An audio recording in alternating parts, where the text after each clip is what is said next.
நல்லெண்ணெய் காஞ்சிருச்சு. இது பாருங்கள், பிரண்டை கழுவி வச்சுருக்கேன், பூண்டு கழுவி வச்சுருக்கேன், பிரண்டை மிளகாய் வச்சுருக்கேன், மிளகாய், பூண்டு,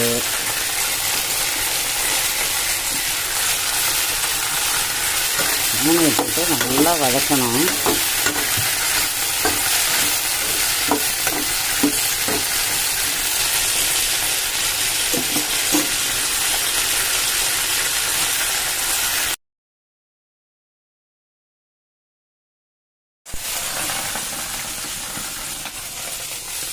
எண்ணெய் சூடாயிடுச்சு.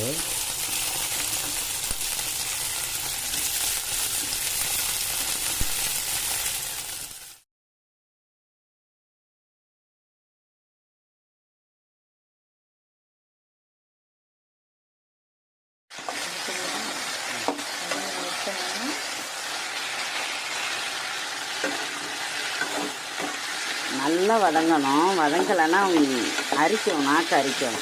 நானே கையில் வந்துட்டு க்ளவுஸ் போட்டுக்கிட்டு தான் பறிக்கிறது. வீட்டிலே போட்டு வச்சுருக்கேங்க பிரண்டை கொடி.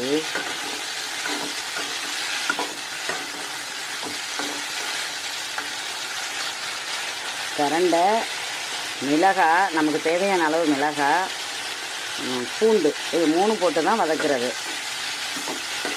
அப்புறம் ஒரு எலுமிச்சம்பழம் அளவு புளி அதை போட்டு வதக்கி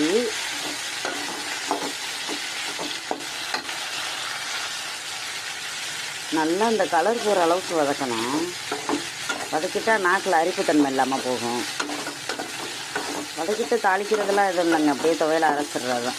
உப்பு போட்டு இந்த புளி தண்ணி ஊற்றி துவையில் அரைச்சிடுவேன் நான். அதுக்கு ஒன்றும் காயெல்லாம் ஒன்றும் தொட்டுக்காதுங்க பிள்ளைங்க. கூட்டு தேவையினாலும் நீங்கள் என்ன கூட்டு வச்சு செய்கிறீங்களோ, செஞ்சு சாப்பிட்றீங்களோ சாப்பிட்லாம். இன்றைக்கி ஞாயிற்றுக்கிழமை, நான் எப்போவும் கடைக்கு போக மாட்டேன். ஆனால் இன்றைக்கி ஒரு ஆர்டர் சாப்பாடு இருக்குது, அதனால் இன்றைக்கி போகிறோம். இல்லைன்னா இன்றைக்கி ஞாயிற்றுக்கிழமை எங்கள் கடையில் பிரியாணி தான் போடுவோம், என் தங்கச்சி போடும். இன்றைக்கி ஆர்டர் சாப்பாடு இருக்கிறதுனால நான் போகிறேன். அதனால தான் காலையிலே பிள்ளைங்களுக்கு துவையில் அரைச்சி வச்சுட்டு போகலான்னு வதக்கிட்டுருக்கேன்.